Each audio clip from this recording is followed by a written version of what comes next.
pahayag ni Congressman Gomez sa Quadcom na sinasabi niya na yung mga drug lords, sabi niya, may mga baril yan. Hindi mo pwedeng pakiusapan nga itigil.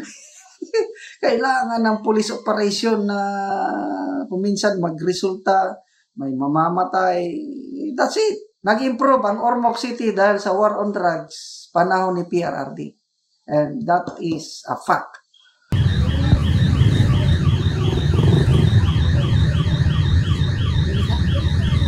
What's up mga kababayan? Just That Matters here. Dito sa video natin ngayon ay ating panonoorin o pakikinggan si General Macanas mga kababayan. Noong nakaraan lamang naging maugong na balita itong pagdepensa ni Congressman Richard Gomez dito sa kampanya laban sa droga ni FPRRD na kung saan sinabi niya na noong si FPRRD ang nauupo naging tahimik ang kanilang lugar na ngayon mga kababayan ang kanyang asawa na si Mayor Lucy Torres pinasadahan din. Nabuti pa noong panahon di umano ni Tatay Digong nawala ang mga adik sa bawat kanto ng Ormoc. Na kahit hindi man perfect president di umano si Tatay Digong hindi makakaila na malaki ang kanyang nagawa para sa mga ordinaryong mamamayan na puksain ang mga adik sa bawat kalye ng bansang Pilipinas. Na ngayon mga kababayan minasama ng Quadcom o yang guns nila Tambalos Lisa Bonget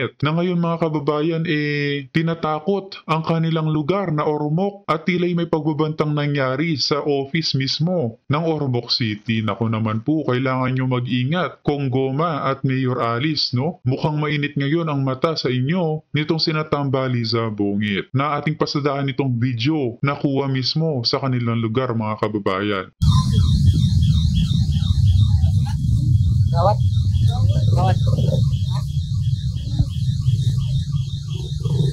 May mga armas. Gawat. Kita nyo yun mga kababayan, may mga armas sila. Naku naman po. Gawat. Gawat.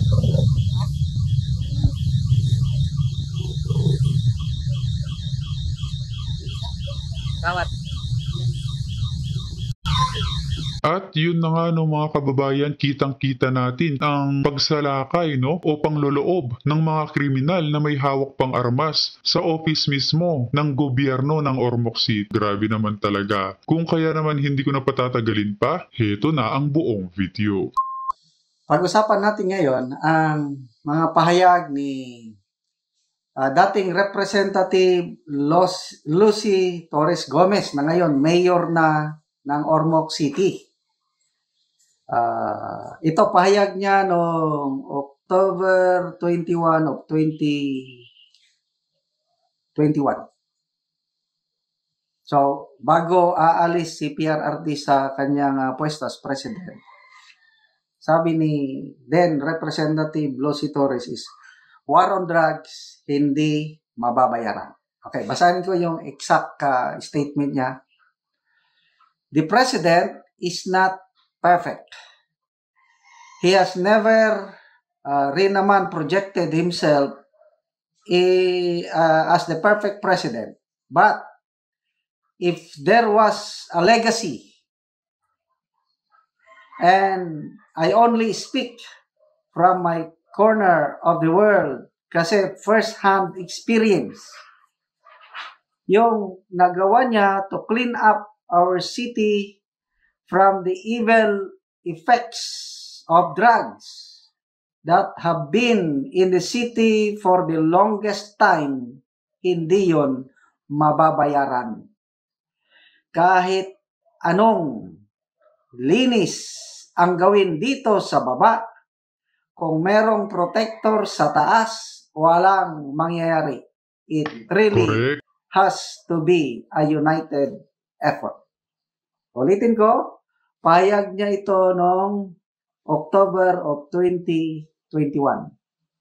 Hindi mababayaran ang magandang epekto ng war on drugs sa Ormoc City. Tama. By this time, congresswoman pa siya, ang mayor sa sa kanilang syudad is si Mayor Richard Gomez. Ngayon, nagkapalit lang sila.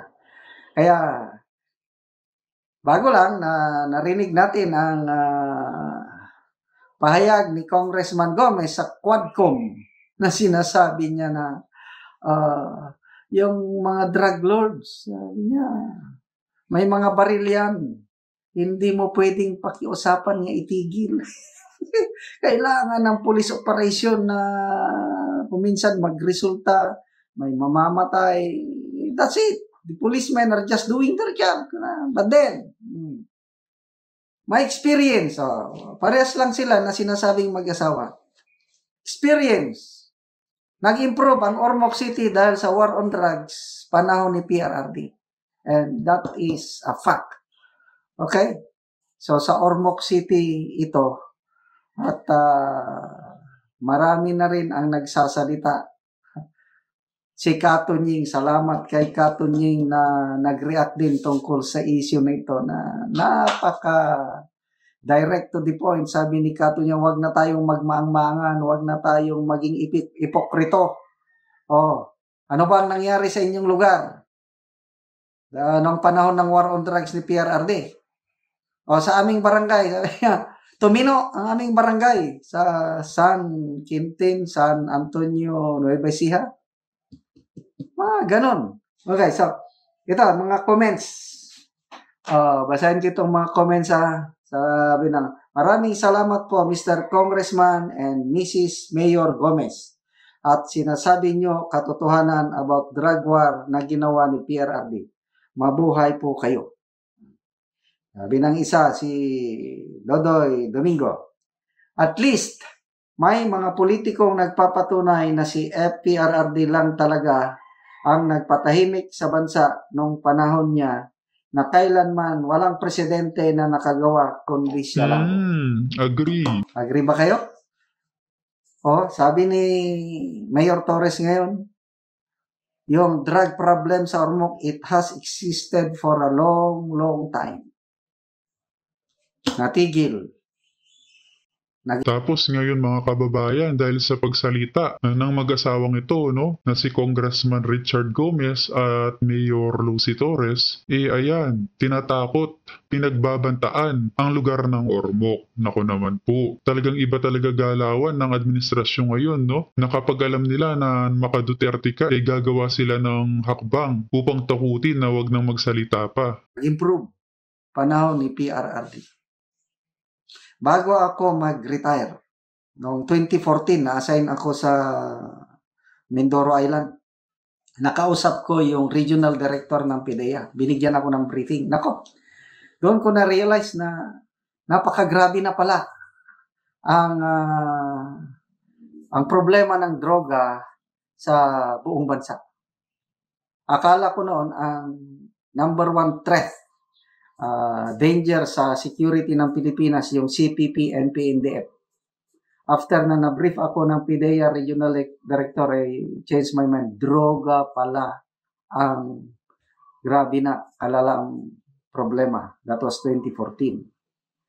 So, noong 2016 nga, nagkandidato ang isang Mayor Rodrigo Roa Duterte. Akala ng iba, pipitsugin lang.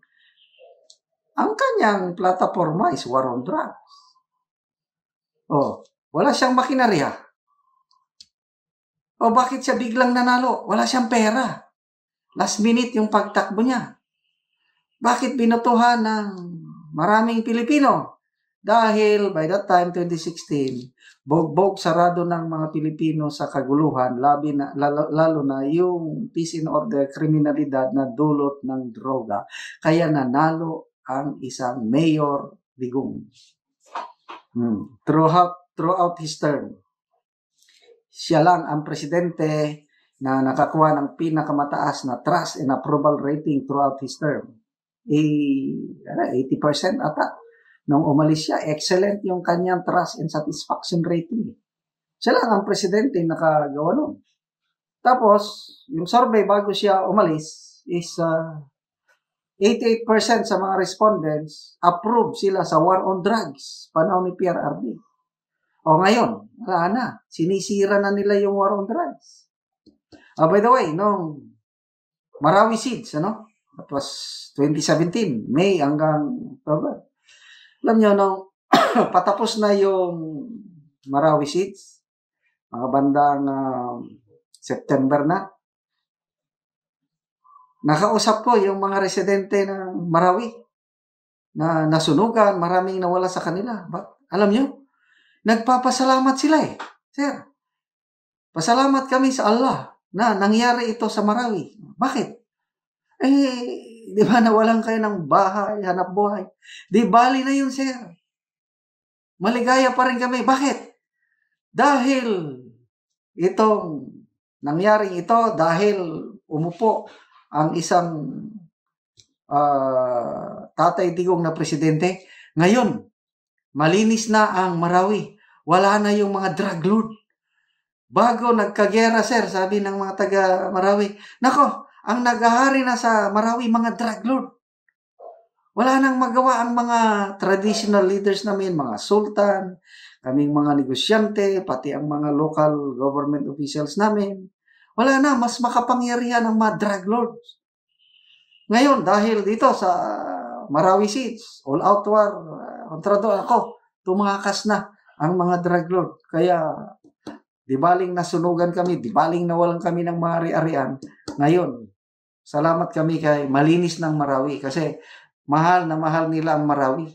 Ganun mo, the only Islamic city in the Philippines, tapos pinamumugaran ng mga drug lord. Ayaw nila yun. Yan yung mga tunay na Muslim, yung may tunay na sumusunod sa Islam, tunay na nananampalataya sa nag-iisang Diyos. Kaya, yun, malinis ang Marawi. Kaya lang ngayon, wala na. Yung Quadcom, meron ba silang mag-imbita sana sila ng mga resource speaker nila na magsabi na ang lugar namin gumulo. Naging mas magulo ang lugar namin dahil sa war on drugs ni Duterte. That's a challenge. Meron ba silang mga ginagamit doon? Kerwin Espinosa, nako. Kaliwat kanan ang kasong na-file sa kanya. Confessed drug lord. Mamaya, na-dismiss lahat ang mga kaso. Ngayon, nagsalita lang sila, pinaniwalaan kaagad ng Quadcom. Ito naman si PCSO General Manager Police Colonel Garma, although nagsalita na siya, kailan, di natin sigurado, baka mamaya, pinipilit lang siya. Pwede pang babalik ta diyan. Kaya, ulitin ko, salamat sa mag-asawang Goma. Mag-asawang Gomez. Parehas lang ang kanilang sinasabi. Salamat kay Katunying na kahit pro-Marcos, siya, kailang kung ano ang totoo, sinasabi lang niya. Tumino ang lugar nila panahon ni PRRD na Dragon War. Kaya huwag naman sana ninyong sirain yung magandang nagawa. Kung may extrajudicial killing, so be it. Pailan nyo na ng kaso. Mag-case build up na kayo at pailan kung sino ang mapailan. Ganun lang. Hindi yung poros na lang hearing. Pinoproject niyo na masamang-masama si dating Pangulong Rodrigo Roa Duterte. Hindi. Tungkol yan sa pagpapahalaga sa buhay ng haligi ng Republika. Ang kasundaluhan. Tungkol yan sa pagkilala na sila ay handang para sa kapakanan ng bayan. Tungkol sa pagpapakita na pinapahalagahan natin ang sakripisyong pinili nila. Yes. Alam na alam yan ni PRRD at ni Inday habang si Bongbong bagat pa din. Binigyan ng relo ang isang kadete mula sa Philippine Military Academy ni Pangulo Rodrigo Duterte sa kakatapos lang na Class of 2019 Mabalasi Graduation Rites. Sa larawang ibinahagi ni incoming First Class Cadet Lester Julaki, makikita na personal pang isinuot ni Duterte sa kanyang braso ang Ars Watch. Ito ay pagmay-ari mismo ng Pangulo. Si Teodoro pala katabi ni VP Sara. So alam ni Teodoro na sobrang madamot si Marcos. Sa isang araw, may 1.4 billion ka sa flood control. Di mo na lang pinagbigyan ang hinihingi ng bata as graduation gift mo sa kanya.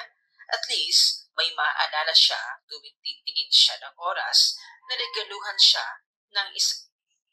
Okay, so speaking sa relo ni Pangulong Duterte,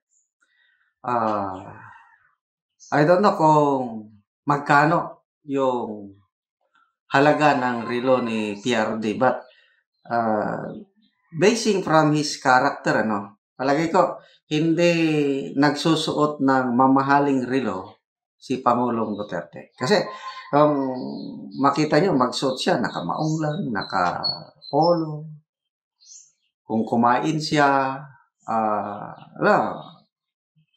bulad, daing, munggos, mga ganun lang, pritong isda, simple living lang ang Pangulong Duterte. Kaya, doon mo makikita yung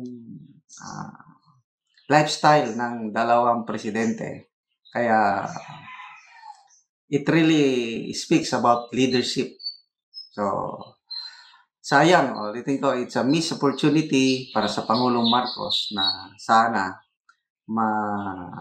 napamahal siya kasi ang gandang okasyon yun eh. Kahit millions man ang halaga, kaya lang may balita na, wow, the president gave his watch. Kakagatin yan ng mainstream and social media in the same manner na nung nagbigay si President Duterte ng kanyang relo, yun, na-publish. So, it's a missed opportunity para sa Pangulong Marcos Jr. Don't know how accurate yung research ni Jojo de Guzman na yung relo ng presidente na ayaw niyang ibigay ay allegedly nagkakahalaga daw ng 4.5 million pesos. Adi, Laki. mahal nga naman, Kaya lang, kung sabi nga ng isa kong subscriber, it's a symbolic gesture sana yung pagiging commander-in-chief ng Pangulo na 4.5 million. What is that to a president na billions ang hawak na pundo, di ba? Kaya sabi ng subscriber ko, shout out kay Rene, nag-aagusan del Sur. Sabi niya, symbolic ito para ipakita na ang presidente handa siyang magsakripisyo para tugunan ang pangangailangan ng mga men and women in uniform. But he failed. Okay? Sino pa? May isang vlogger na retired na sundalo rin, si Ranger Kidlat. May nabasa ang article na ang simbolo pala ng paghingi ng kasundaluhan sa relo ng presidente sumisimbolo na sa panahon ba ng giyera maasahan ang presidente na susuporta sa likod nila, na kapag binigay ito ng walang alinlangan, ibig sabihin full support ito, kamukha ni Tatay Digong, no? Ngunit dahil sa pagtanggi nga ni BBM, ayan, marami ang nadismaya, sa kanyang ginawa. Nawala sa presyo ng relo yan, mga kababayan. Nasa kung paano pahalagahan ang mga kasundaluhan kapag may nangyaring labanan. Hay nako, nakakadismaya naman talaga, mga kababayan. Sa kanyang vlog, sabi niya, it's a failure of leadership. It's a failure of leadership on the part of the president, yung hindi niya pagbibigay ng relo. Kasi, that speaks of his emotional intellect. Panigurado niya sa susunod na graduation day ng PMA, magsusuot ng mumurahing relo, yang si BBM. Nako naman po. Comments ng mga iba pang netizens, tungkol sa pangyayaring ito. Si Joey Di Bebre,